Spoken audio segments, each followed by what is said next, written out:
The old man was covered with tattoos and scars. He got some in prison and others in bars.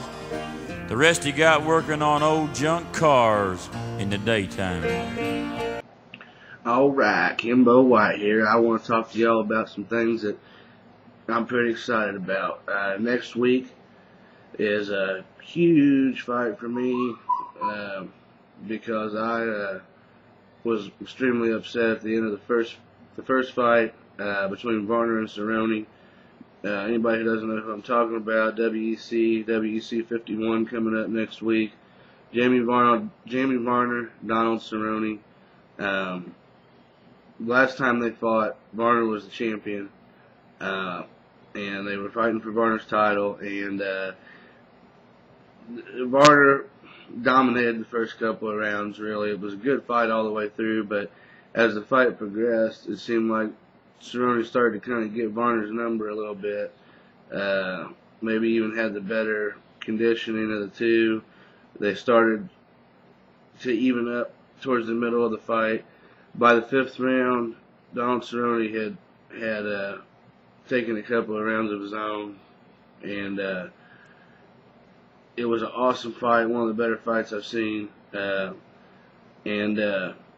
towards the end of the last round,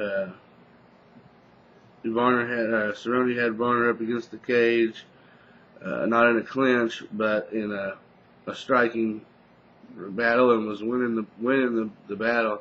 And when Varner went down to one knee, Cerrone, in the excitement of all of it, landed a illegal knee to Varner's eye, and Varner had legitimate injury. His eye was knocked out of socket or something to that effect.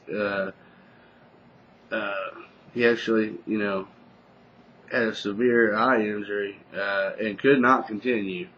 So, but there's a lot of variables to that. It was almost the end of the fifth round, and he knew that if he did continue with the hurt eye, he was getting ready to get finished.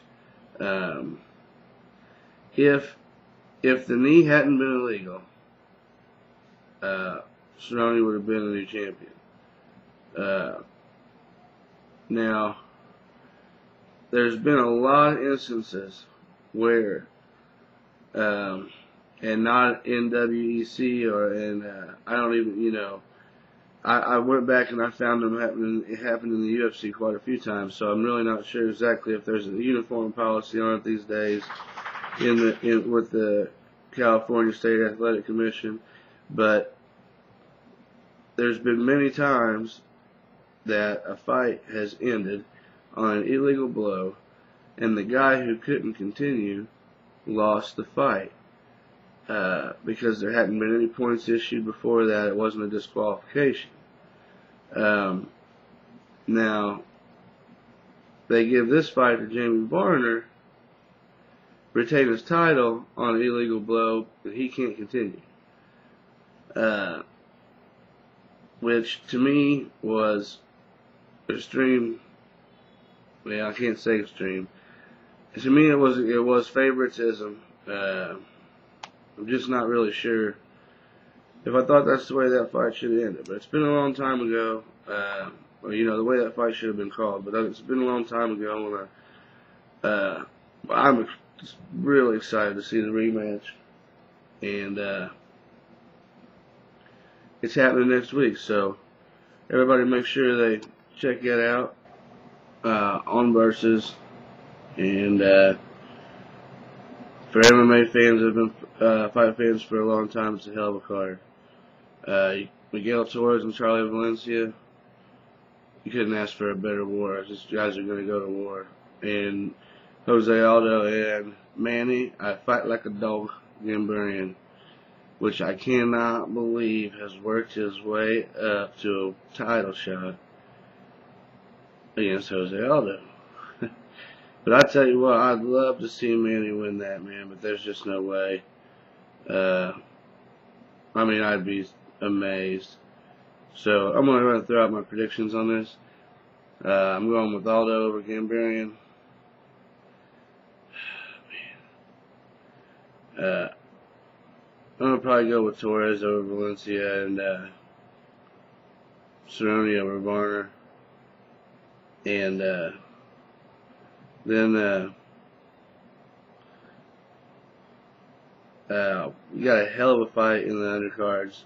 Horodecki, Chris Horodecki, and Ed 9mm Ratcliffe. That's a toss-up. I don't really know. I mean, these guys are both good. I don't know. I say I'd probably go with Horodecki in that fight. He's tough. He's looking tough lately. Like he's really got something to prove. So we'll see, man. Old 9mm catches him on his chin until the lights out, though. So that's been the last word with Kimbo White.